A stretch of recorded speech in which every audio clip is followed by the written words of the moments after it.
Watson and Steve Watson. And of course, the websites are infowars.com, prisonplanet.com, prisonplanet.tv, and infowars.net. We're going to go ahead and go to this tape of Ben Livingston, the father of weather weapons. The point is, with old, proven, not conspiracy theory, but proven technology, they can knock out these hurricanes. The question is, why isn't the federal government doing it? We'll talk about that when we get back, and a lot of other issues that are happening right now, including conservative leaders openly talking about the Bush administration carrying out terror attacks to take over the United States.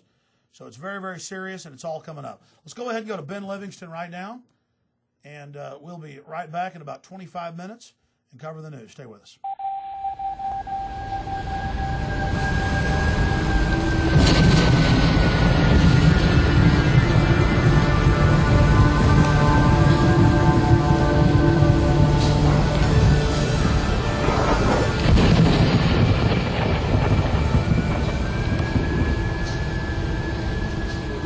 Ben Livingston. I'm the first person in the world to be given credit for using or making weather control a military weapons system. Oh, I was cleared top secret. Eyes only. I was as high as you could get. I got interested in weather modification when I was a farm boy. I never could understand why the clouds wasn't bigger, had a little more shade, and was chopping that cotton. So I got in the Navy. I managed to get into meteorology school, and I think that's really where I learned the most of my physics. I was assigned to the Typhoon Squadron in Guam, where I served for 3 years as a flat meteorologist and meteorological engineer. From there, I came back to additional school at Texas A&I University down in Kingsville, and from Kingsville, they sent me to the Hurricane Hunter Squadron in Jacksonville, Florida. That squadron, of course, had just become involved in Project Storm Fury. So when I reported to that duty station as a meteorological engineer, I was immediately designated the military member of the Storm Fury Advisory Board. We were doing quite a lot of testing work out over the test range at China Lake, California, where we dropped cloud seeding flares or silver iodide generators into clouds, or just where we wanted to see what the reaction was. And it was there when I learned for sure that you could really change a cloud by the amount of silver iodide you put in it and where you put it. We were the first ones to fly into hurricanes for the purpose of modifying them, if you will. That was Project Storm Fury. I began to be extremely confident that we could do whatever about what we wanted to with a hurricane. The Project Storm Fury had been going on since 1961, and they had already done, or had done 2 experiments, one in 61 and 63. Well, by 1964, when I was there in 1964, I wrote the plan and started to have a track and a mission for every flight that was on the hurricane cloud seeding experiments. So we had documentation for everything. Operations in Project Storm Fury are very positive. His report said that we claim they should consider now if a hurricane heads straight towards Miami. Some wanted to continue hurricane reductions, and the other part did not want to. It was a political football, and there are people that were wanting to do more pure research and less application engineering wanted to kill Project Storm Fury. So they built up an artificial barrier that prevented hurricanes from ever qualifying to be experimented or seeded for damage reduction. They came up, the scientists at the NOAA research people came up with data that suggested that if a hurricane went through a certain little geographical area, there was no history in 100 years that a hurricane that had been through that area ever reached land. So they made a requirement that the storm must go through this area of, I call it an area of improbability, before it would qualify for hurricane damage reduction attention. So after about 10 years, no hurricanes went through there, and the people, that is the scientists who didn't want to spend money on aircraft reconnaissance, decided, well, it's just too expensive. We can't wait any longer, so they killed the project altogether. I am terribly disappointed that the government have decided a long time ago not to do this, not to do the hurricane damage reduction anymore.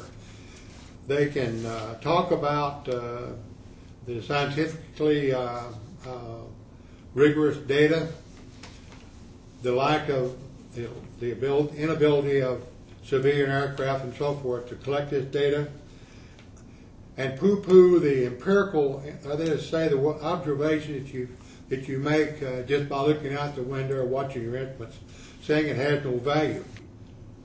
In order to change the weather and know that you're changing it, you must have instrumentation or document it.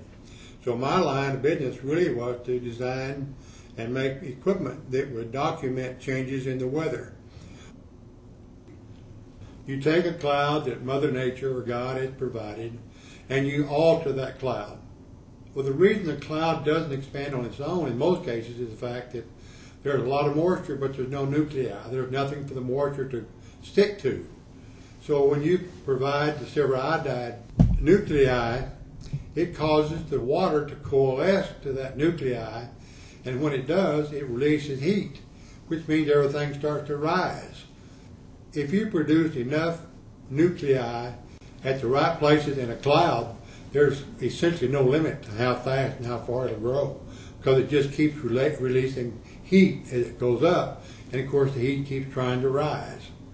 If you're in the business of trying to kill clouds, then of course you go up to the area where there are some vertical shear, the wind blowing some direction or other, and you provide the nuclei at a level above where the raindrops are.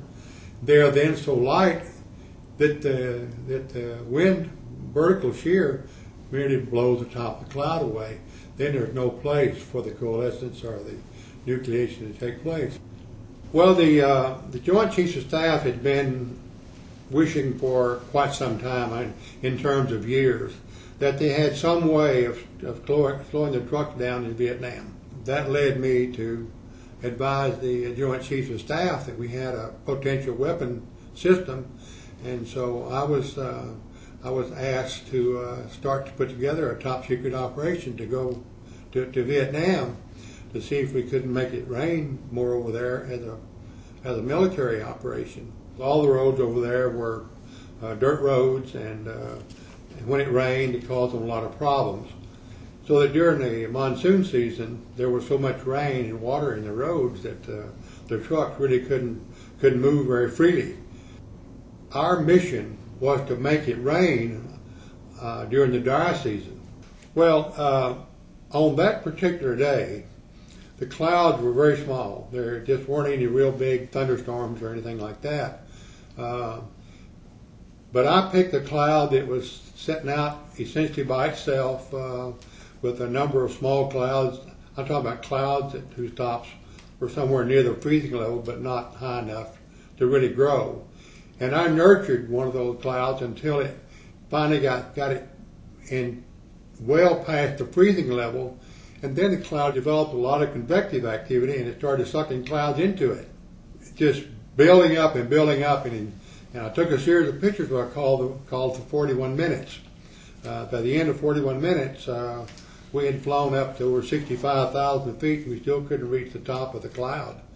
So we knew we had a barn burner there, and by the next morning, we had washed out everything in the world and did a lot of damage to people and all that sort of thing, but it was a real success as far as blocking the roads off. With just two of us involved, myself and another civilian, but we conducted that operation with military aircraft, mostly from Marine Corps, and then shortly thereafter we started involving the U.S. Air Force. Well, we actually began the 3rd or 4th of September, and by the 13th of October, we had a couple of storms that had actually washed out bridges, and the results were so successful until I was called down to Saigon to brief the generals, the Air Force generals, the Army generals down there, and they suggested that I need to go make this report to President Johnson back in Washington, D.C. They were excited about it, but they had no authorization, if you will, to use this as a military weapons system. I was there in very top secret classification as a research project. That's the way we were able to conduct the mission without the international community, if you will, being apprised of what we were doing and how we were doing it. It was kept top secret for a long time. It was first reported that this was going on in 1972. That's the first time the Congress ever heard about it. So as you can see, it was not something everyone knew about for a long time.